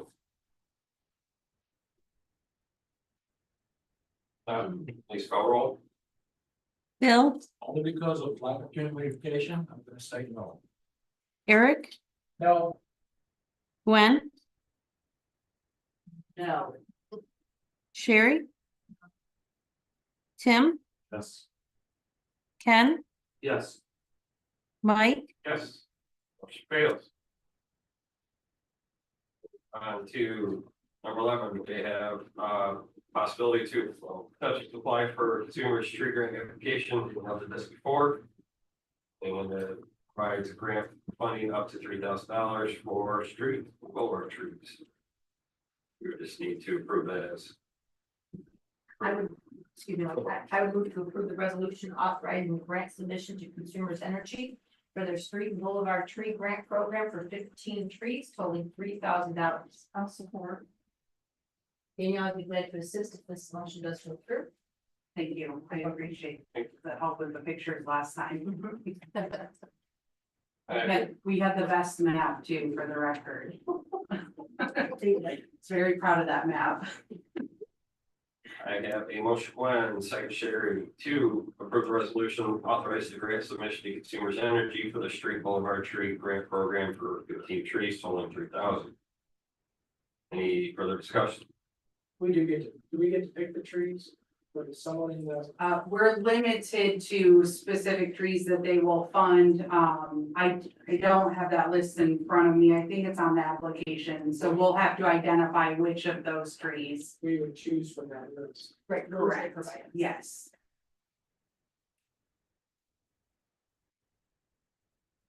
Please call roll. Eric, Yes. Tim, Yes. Ken, Yes. Bill, Yes. Sherry, Yes. Gwen, Yes.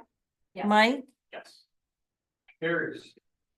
Moving on to reports, you have Parks and Rec. Any questions, comments? I do, Danielle, you have a lot of work plans or projects under your belt for the Parks and Rec. Do you feel that is too much? Again, much like DDA, things like that, we kind of require that these people or these volunteers step up and take the program. You have a village to run. My concern is that you're overburdened with Parks and Rec program. And the pool is a lot on you.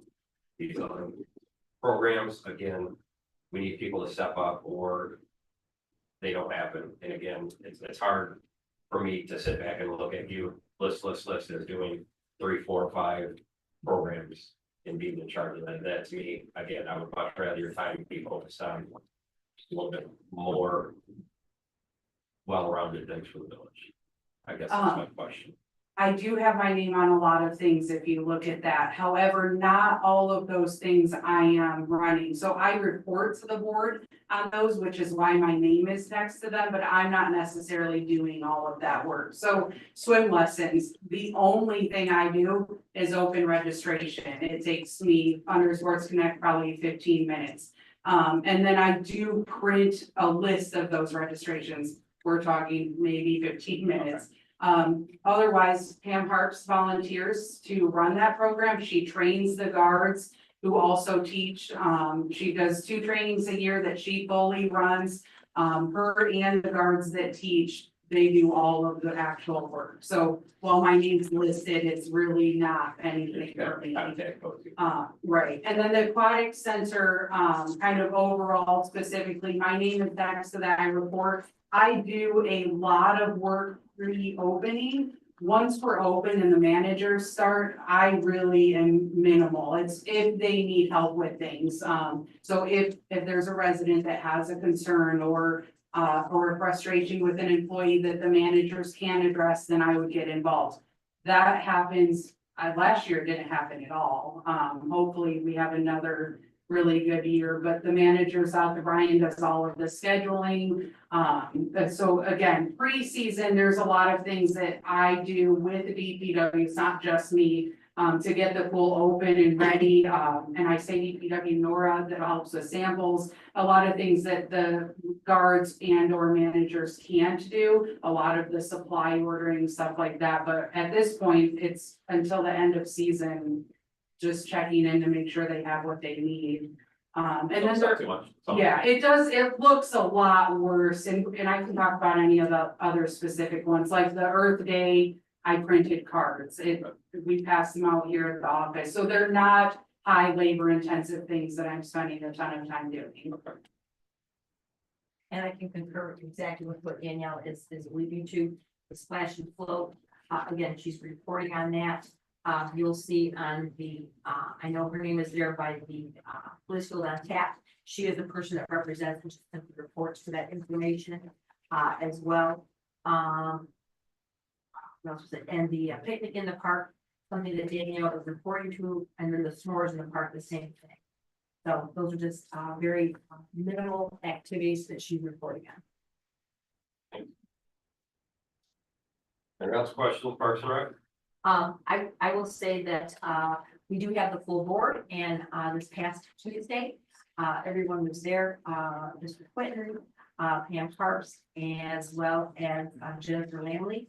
And, obviously, anytime there are new members coming on board, the advisory group, we have to have that time of getting caught up.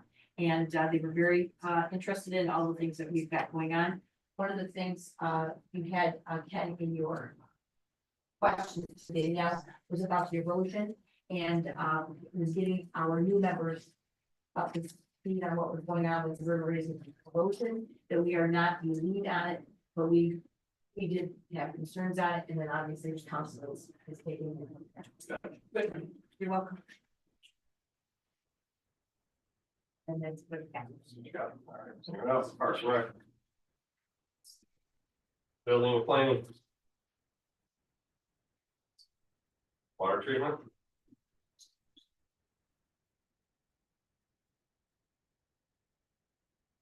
Just still pushing to try to get that line open to Riga, right? Yes, Nora, I think there's, don't remember exactly how she worded it, but she talked to our Eagle representative who was reaching out to Rygo's and is trying to set up a meeting to get that opened up. So her report does provide, again, I don't remember exactly what it says, but an update on that. Finally, some action at least. Wastewater plant, anyone? Steve, thanks for being here. Well, you can come back to the zoning administrator under police department FOIA. So we routinely respond to FOIA requests. There's a lot of requests, FOIA requests that come in from the police Yeah. department. Lots of them. So those 7 FOIA requests, are those visible to the constable, or how do we visualize those? You can foil them. I thought, I can FOIA the 7 FOIAs. sorry. How much would it cost me? Depends on how much papers and how much work there is. Depends on how much time it takes me to review it. How fast I read? We do keep FOIAs on hand for a year. Maddie does have that file. You're more than welcome to come inspect that if you want to here. But I really am like joking, but really FOIA is the proper way to request information. And most of the police department requests are typically copies of police reports, what's that? Video, yeah, that's a big one. Most of them are fairly straightforward. It just depends on what exactly is being requested in the time frame, and they can vary in time to get that back, and then really redacting when we have to redact, and video takes about 3 minutes to redact for every 1 minute of video. So it can be time consuming. Good, thank you. Yes, Good to see you. all right. I have a question on Steve's report. Don is attending to get another license, is that? No, it says in the class that he had, that you have to have a certain amount of CECs for each license you have. For the C license, it's 1.2 for the licensing period. So he was attending a class that was help fulfill that. In order to maintain his license? Yes, yeah.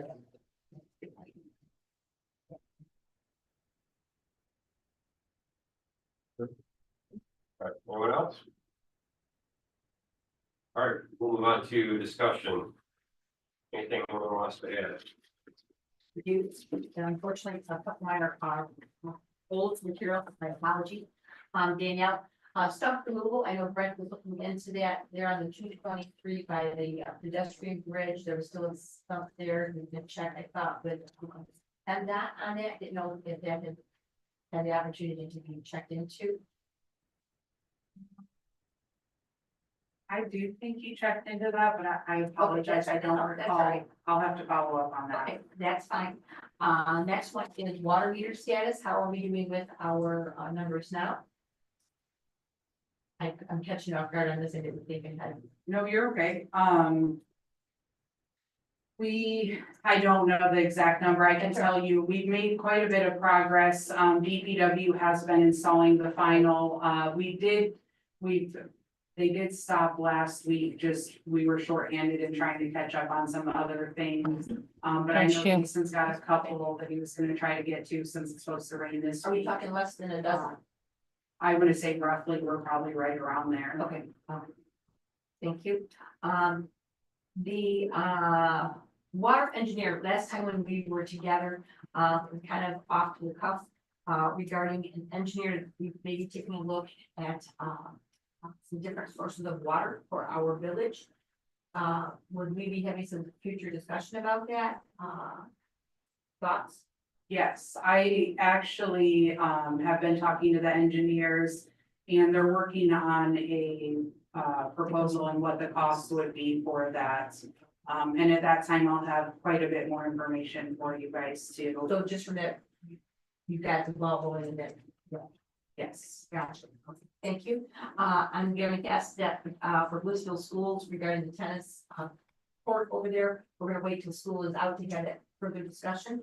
I actually I've been talking to Scott internally, Scott Abbott, and they turned on the line that feeds concessions and then their irrigation, and their irrigation has their irrigation line and a line that goes to their hydrants.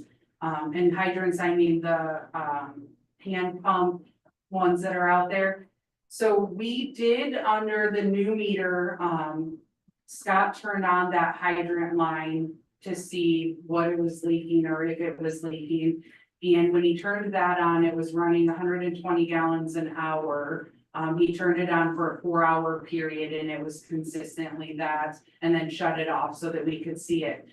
With all of the rain we've had, he's not turned the irrigation on, and we really, I think it's important for us to see the irrigation under the new meter as well, because it will also tell us if there's continuous consumption on that irrigation line, which would be, tell us there's probably a leak. He was going to let me know when he turned that on. He thought maybe last week, and then the weather kind of changed and we got more rain. And then Scott was working to finalize all of the cost information for the services that we use, because that was something we talked about. Not that we necessarily want to nitpick each other, but we want to make sure our residents have a good understanding of what services we provide them and what services they provide us. As well as So it's- understanding. Yeah, so as soon as really the big thing we're waiting on is irrigation to be turned on so that we have all the information we need. And then my plan, once we have that, we'll send out an email to you guys with some background information and then hopefully set up another meeting in the near future. It will obviously be after school at this point. But not so much because of school, more irrigation. And that's regarding the, a high water bill, correct? Because we work with them on one, but we've got a different. Correct, we only addressed the elementary school, the irrigation is still outstanding. And kind of tied with that, we had requested to talk to them about the tennis courts agreement. And that's a subcommittee of you, Gwen, and Ken. The hydrant wasn't leaking, is that what the water meter was for? No, it is, So it is, so the hundred hydrant, 20 gallons an hour, it's leaking that much. correct. But they don't know where. They do not, it is underground. So this is obviously helpful again with the meters to say, oh, when they're thinking it's not, it really is. So the hydrant and the irrigation are tied together in the It's same. one meter, but it is two separate lines So after they the wanna run, meter. they wanna run the irrigation to see which side might be leaking. Essentially. Or both, yes, yes, You know, one side's leaking, now they want to see if it's the other one as well. So you can hopefully get our yes. process of elimination. Right. And then the last thing, if you would be so kind, to publicly address, how things were handled, with the issue that happened, last Thursday, at Larry's body shop regarding the facade. So that can go on record of how you handle and how the village handled the issue versus the rumor mill that's been out there. That would be appreciated. Yes, so we have been working with Larry on his building just because it was starting to deteriorate pretty significantly. And last Thursday, I had actually ran to Sam's Club to pick up a bunch of supplies for the pool concessions. And on my way back, I saw something on the sidewalk. And as I got closer, realized it was bricks, and then actually a brick dropped onto the sidewalk. So I immediately called chief and said, hey, we've got a safety issue. There's bricks actively falling into the sidewalk, and they're not in 223, but it's right there on 223. And I'm worried we run the risk of it going into 223. I said, I have tons of ice cream. I've got to get in the freezer and I will be right there. And he said, okay, I'm on my way. So we responded. On my way to the pool, then called Todd Roach, our building inspector, and said, hey, I need you to get over here and look at this building because we need to determine the condition and the safety. We can't have it falling on the sidewalk and or into 223 causing a risk. So he said, I'll be on his way, or out on my way. So they blocked this, DPW got over there, blocked the sidewalk. Chief and Officer Anton had 223 blocked. Can you jump in too if I miss something, chief, please? I got over there and Todd had just arrived, about the same time I did, and we looked at it. And there was some bricks still kind of hanging, there's a metal sill plate that was, rotting away and some bricks were hanging, or I don't know how that, I mean, the bricks don't hang, I know, but looked like they were going to fall off, so we were trying to determine what to do. Try to get in touch with Larry, which we were able to get in touch with him, let him know what was going on, found out that he was out of town, unfortunately. So we worked with him and we were able to get permission from Larry and his consent to get the building safe. And our goal was to just get it safe so that he could get here and address it fully. After that, but again, we had MDOT on site, they were contacted to get the road blocked, we couldn't just leave it as it was. Made sure that Larry understood that he was responsible for the cost, and Sal and Bean ended up coming. Larry did want Pappenhagen to do the work, and Todd Roach had reached out to Scott Pappenhagen, who was in Mount Pleasant, and said to talk to Steve. They did say they could do it, but that if Sal and Bean was on their way or on site, that they would be faster to get it done. Again, we tried to do as minimal as possible. What the company did is they knocked the top parapet wall into where the roof was actually collapsing right behind it. And then Larry's family got the bricks and glass cleaned up and boarded it. And then we will, moving forward, work with Larry. That it's not falling in the sidewalk or street right now. We'll actually get the sidewalk open back up, and we'll work with him on getting it addressed long-term and taking care of it. Ultimately, it'll be up to Larry what he does, but we'll be there to help set up a timeline, and potentially DDA has some facade grants, so there may be the potential to help him on something like that. But there's still a lot of unknowns moving forward, but that is the short of what happened. To clarify, approximately how many times do you believe that Larry was contacted? Well, I know for sure twice it was confirmed. The first time with a couple witnesses that he was aware and going to tear down, and then Todd Roach called him back to confirm. You know that they're coming to tear this down. You know you're responsible for the cost. It would have been better if Larry was in person. That would have been our most ideal situation. But us again trying to eliminate the immediate risk. But yes, at least twice that I know of.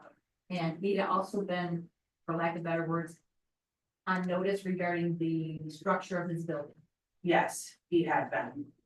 So it was actually a controlled cave-in for That was the key. That, yes, and that's because literally, we couldn't at that point do nothing and leave it unmanned because I don't know that, and this is the challenge, and this is what Todd Roach can tell you too, as our building inspector. He's like, it might be okay for 2 days, or a breeze could come through and knock the whole thing down. There's no way to really tell other than to say it is absolutely deteriorating and not secure at this point. And it was very clear that the roof had started to cave in the back, and what Todd thinks is that because the roof was caving in, it was pulling that top wall back, but then pushing the bottom portion of that wall out. And It again, was a brick facade on top of in front of the original brick facade. So I think when it was pushing out, it was pushing the newer facade away from the building. people were saying, And oh, that's my God, what's going on. worst cave-in, blah, blah, blah, but it was actually a controlled cave-in. yes, Stop any Just- further. correct. The situation as it was unstable. It was a public safety danger. That was my assessment, the building inspector and the fire chief's assessment. Something needed to happen right then and there. We couldn't, as Danielle said, we couldn't leave. We didn't know when it was going to come down. It's going to come down. Right. At that point, it was unanimous that we needed to bring at least part of the building down to make it more stable, to alleviate the public hazard. So that was the objective.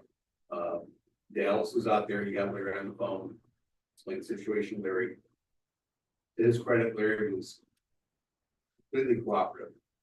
When I explained to him that he was going to incur costs, he said, fine, so the bill. So I'm good with this. So at that point, Larry's given us the green light, to do what he needed to do, and, from there, it didn't take long. Well, now I have a better understanding for people who say, oh my God, you know, that just caved in, just caved in. But it was actually a controlled safety thing. But I think it's also a better understanding that, the village definitely, had been in contact with Larry. It wasn't something that the village went about on a willy-nilly Right. kind of a standpoint, that was Right. not that. So I knew it wasn't, I just wanted to have it for the record. Did you ever know? Yes, you're welcome. Thanks. We do have an ordinance regarding that, the emergency abatement though. I mean, they did it their way and they had phone contact with Larry and they came to an agreement that yes, that they were to do to bring it down. We didn't just condemn it and tear it down, which we would have the authority to do for our ordinance. But, that would be a decision of the village president and superintendent of public works. And, the building wasn't on fire or anything like that. We had some time to get some stuff out, move, whatever. Get selling, we needed to do it properly, but they did make contact with Larry, and that would be, I guess, the point to get out there is that there was an agreement with Mr. Linsky, who was approved, and that they went about with that process. Honestly, I thought it was the most ideal circumstance as far as having, Larry's full cooperation and, consent, it really greased the wheels, resolved the issue, so. I didn't know until just what these started, there were out there, but. It was kind of a matter of fact, it is what it is, we took care of business, and we've gone. Are we able to reopen the sidewalk now that it's taken care of? Yes, DPW was just swamped today, but we are going to get the sidewalk reopened. I was waiting to hear from Todd Roach officially, just because I wanted him to say that everything looks secure and safe enough for us to open that. And he does think he went today. He actually went Friday morning and then came again this morning just to make sure things were good.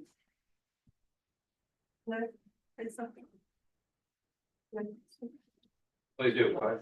So I met with Larry of the Wednesday before Memorial Day and Maddie had taken some pictures. So I had met with Larry twice before about a facade grant, and he had tried, to his credit, to find somebody to do it and could not find anybody. So on Wednesday before Memorial Day, I told him I would come back today. And we would fill out the facade grant and we would get it done because it clearly showed deterioration, and he was all on board. He was very cooperative. He also is very thankful for you, Mike, and for Brent and Chief, and I spoke with him today. For helping. He's gonna have a kind of a work day there, and I told him I would come and help.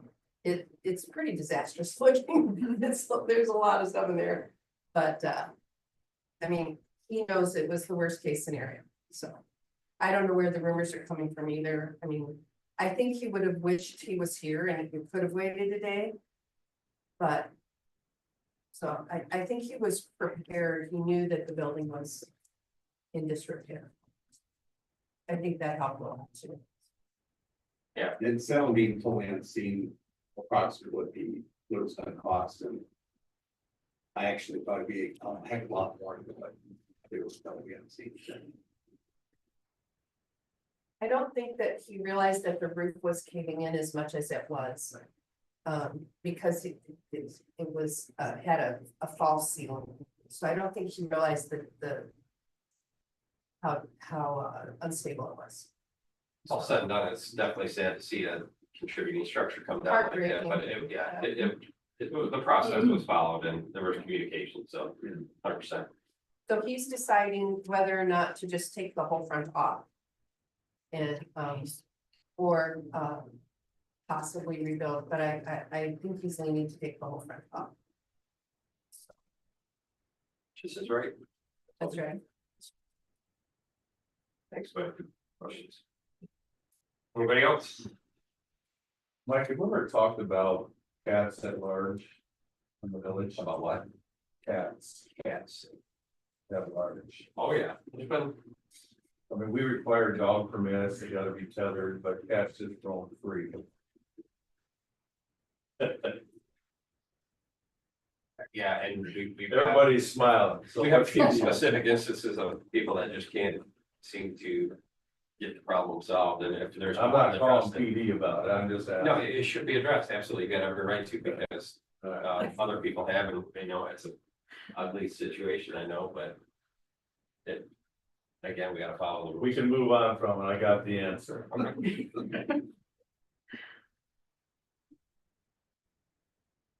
Anyone else? Nope, okay, next meeting, June 9th. Nobody else has anything, public comment, anybody else further? Laura, welcome. Jackie, good, Steve? Is planning commission meeting next, further first? Next Monday, yes. The only thing on the agenda, well, I shouldn't say only, we will have a board appointment because we did have a resignation. Darn you, Jerry Hayes. No, I'm just kidding. We appreciate everything Jerry's done. So that'll be on there, and then they are reviewing and hopefully recommending the capital improvement plan for the next budget year. And zoning ordinance is still on their to-do list, but no action next month, or this month, I guess, almost. Have to move forward on that though, like really seriously. Yeah, we had a really good meeting, a couple weeks ago now, a week ago, and we've got a whole series of them scheduled. But it was really good discussion. They did chapter 1 drafted. I sent that to you guys, which is really super boring but needed. So we'll start getting into more exciting things here in the next few months. Okay. Anybody else have anything further? Entertain a motion to adjourn. Motion to adjourn at 8:05 p.m. Support. Motion Bill, second Sherry to adjourn at 8:05 p.m. Please call roll. Ken, Yes. Gwen, Yes. Eric, Yes. Tim, Yes. Sherry, Yes. Bill, Yes. Mike. Yes, motion carries. Adjourn. Thanks, everybody.